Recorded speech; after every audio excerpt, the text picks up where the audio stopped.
Greetings, everybody. So we're going to take a break from all our chaos-related videos.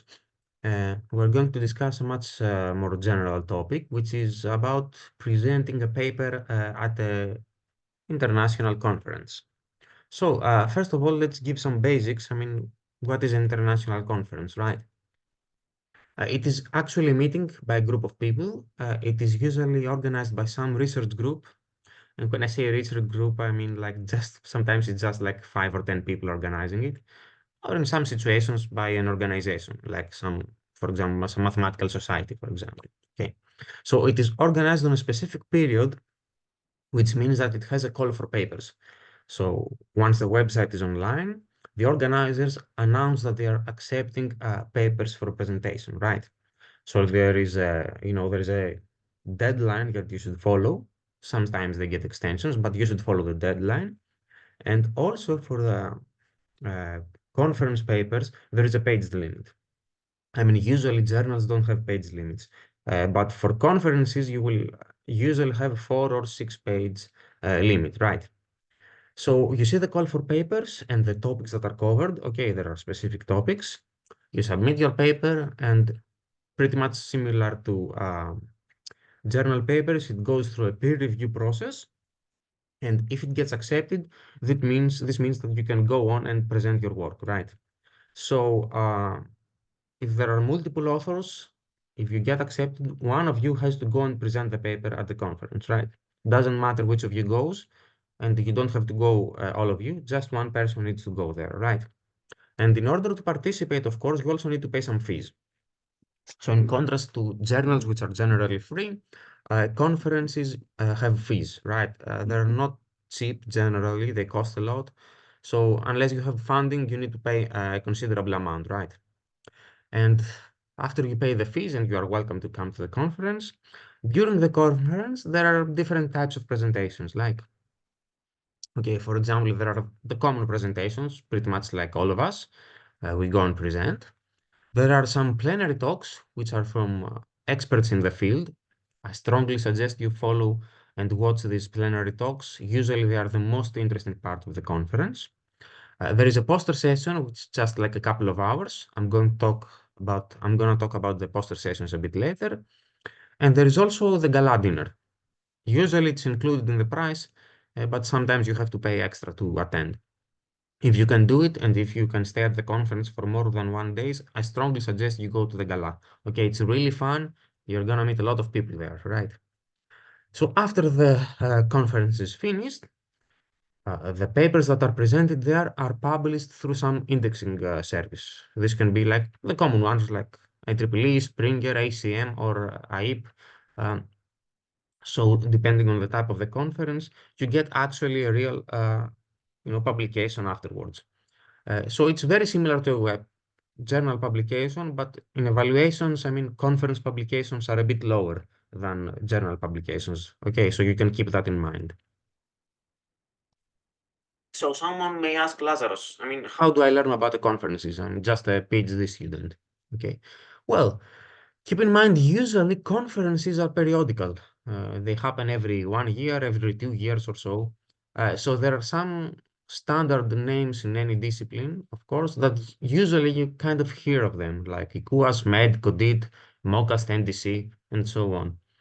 So there are some standard conferences that appear every year and we participate again and again. So probably you're gonna hear about a conference from a supervisor, from a friend, from a colleague, maybe from from a university website. More commonly these days through social media, I would strongly suggest ResearchGate and LinkedIn. They are great ways of learning about conferences. And also there are web pages where you can actually search for conferences. For example, the IEEE has a search base for conferences, right? So there are numerous ways to learn about a conference, right? So let's say we have been accepted and we're about to go to a conference and present our work, right? For me, there is one absolute golden rule, okay? The content of your presentation should be adapted to your audience, okay? So based on where you're going, you need to adapt the content of your presentation. So let's give a couple of examples to understand this, okay? So let's say I have a work accepted, and the topic of the work is observer design, first key concept, for descriptor systems, second key concept, with application to secure communications. Third key concepts, right? Key concept, right? So I have three major topics to talk about in my talk, okay? I will adapt the things that I'm gonna say based on the conference, okay? So if I'm presenting this at a physics conference, for example, okay, physicists probably know about secure communications because in physics department there is a section on communications in general. So they will be familiar with that, right? But observer design, I mean, that's a control topic. They are not gonna be very well versed in that, even if they are students, PhD candidates, or professors, right? So I need to take some time to explain observer design, right?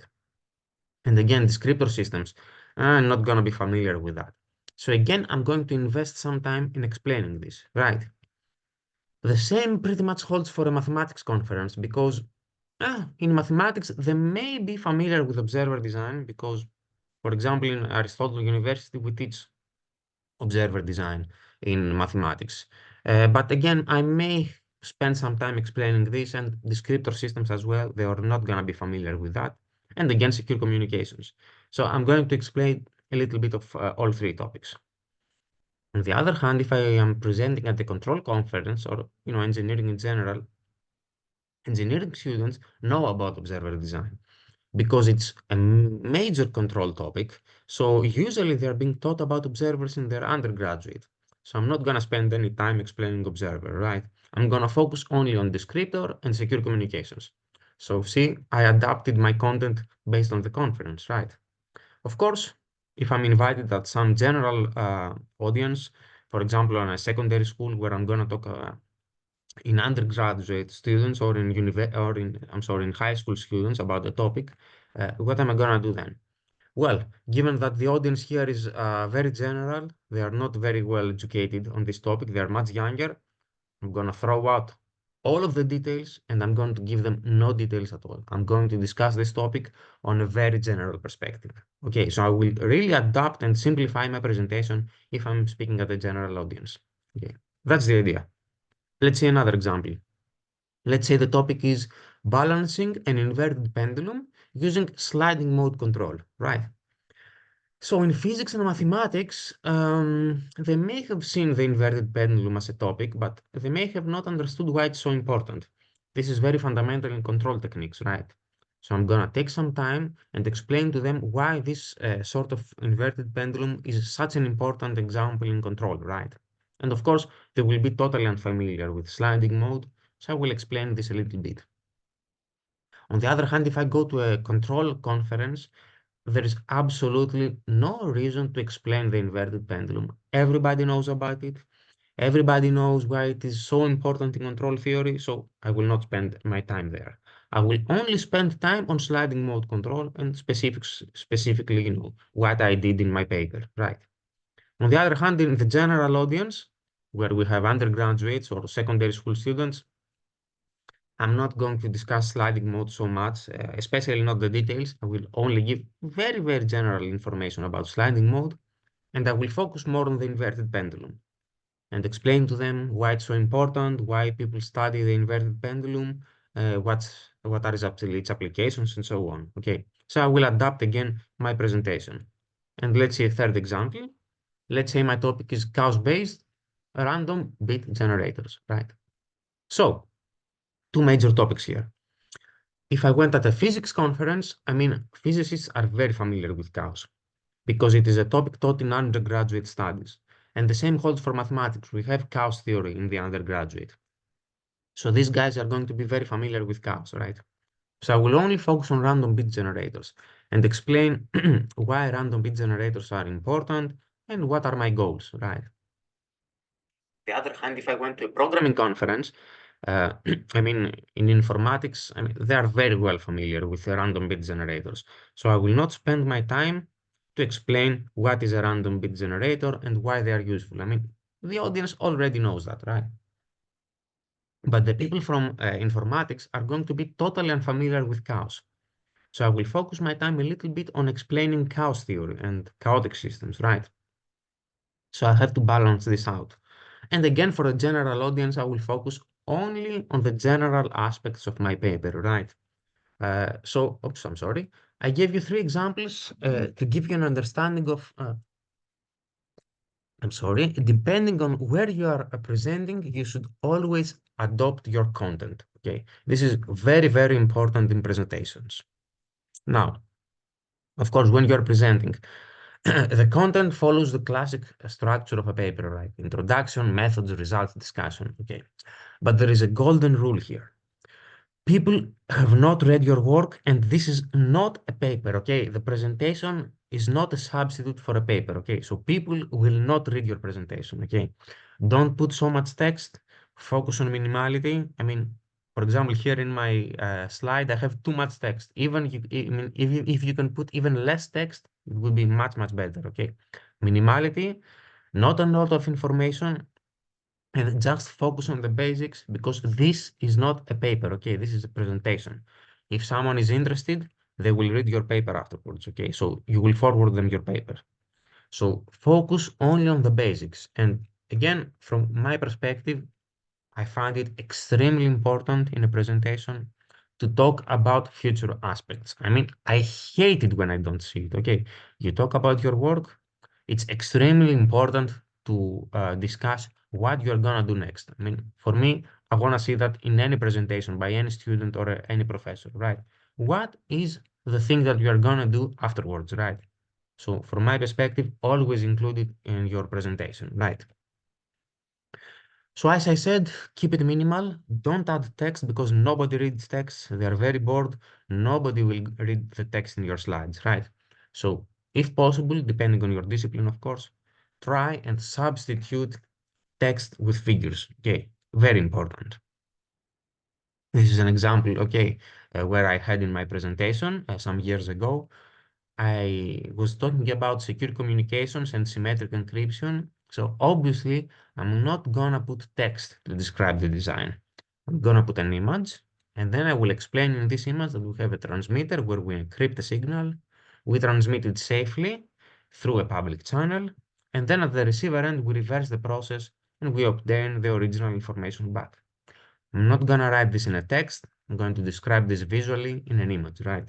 So if you can do it yourself, depending on your topic, please try and do so. Okay, don't include much text in the presentation. So let's see some other technicalities. Obviously, you should keep up with the time schedule. Okay, so don't eat up time from the next presenter. That's not a good thing. Don't speak too fast if you can. This is an issue for me. I usually speak very fast in my presentations. So try to reduce your speaking speed. Okay, try to be slower. And of course, your style, I mean, you can choose it, but you can be formal, but remember you're talking to colleagues, right? So they're not robots. So you can be somewhat relaxed. You're talking to your potential friends, to your potential co-authors, to your potential collaborators. So you can be formal, but again, there are people you're talking to. You're not talking to robots, right?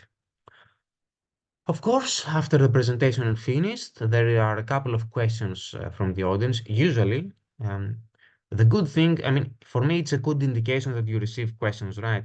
So you should always remember that the good talks are those that attract questions, right? So it is always good if you receive any questions. Don't be afraid of the questions. You are free to answer however you like. My suggestion, always try to provide some feedback. Don't just answer with a yes or no. Okay, just provide some comments. Okay, because afterwards, after the session ends, you may have the opportunity to talk with these people during the coffee break. So think of it as a free feedback and as an opportunity to make new friends, new collaborators, right? So this is a good point. The Q&A section is very important, and don't be afraid of it. Absolutely. Now, in some situations, uh, instead of having a presentation, you may have a poster session, right? So what is a poster? A poster usually is like a substitute for a presentation. So what we have is usually like a couple of 2-hour session where we have a very big room, and all around the room, each author goes into the wall and prints their own poster of their work, right? So a poster is like a very, very big poster usually. And instead of presenting, you are sitting around your poster and people just pass by drinking their coffees and you can discuss your publication with them, right? Your work. So sometimes people choose it either because they are too busy to make the presentation, or sometimes because we don't have too much time to present all of the papers. Some of the papers we choose to present as posters, to save up some time. Um, the idea here, of course, is pretty much the same as with presenting your work. Like minimality is key and visualization is key. Obviously, remember there is a room like filled with like 30 posters, right? If you have a poster that is only text, no one is gonna read it. Obviously, no one is gonna read it because remember, during the poster session, people just walk around, drink their coffee, discuss with each other. So they will only focus on images, right? So my approach, minimality is key. Depending on your topic, try and visualize your design. Okay, here I have a very simple template. The good thing with posters is that they only give you directions about the size of the poster. So there is no fixed template. You are free to do whatever the hell you like, right? So this is a great thing. But as a general formula, you have title, affiliations, some logos from your universities, and then you have the content. My approach, big images, very small descriptions, bullet points. You focus on the basics and you make it as visual as possible. Okay, so this is my design right here as an example. Don't put a lot of text, right? No one is gonna read your text. I'm sorry for saying this. I have never seen people walk around the poster session and just simply stop by and start reading a poster. Okay, nobody does that. So focus on bullet points and images. Okay, of course, depending on your own discipline, right? So you can find many templates online. I'm gonna put this in the description of the video. So you are very free to choose from any given template or design your own, right? Either in Microsoft Word or in LaTeX, right? So I'm putting some examples right here that I found online. So there are many choices to look from. So you're very free to design your own poster however you like yourself, right? Bottom line, if you are gonna go at a conference, have some fun, try to meet people, go to the plenary talks. I mean, don't worry too much about the Q&A or the questions, all right? Just enjoy it, meet some people, discuss, hear about interesting topics, and just, go nuts, have fun. Okay, so thank you very much. And we'll see each other at the next video.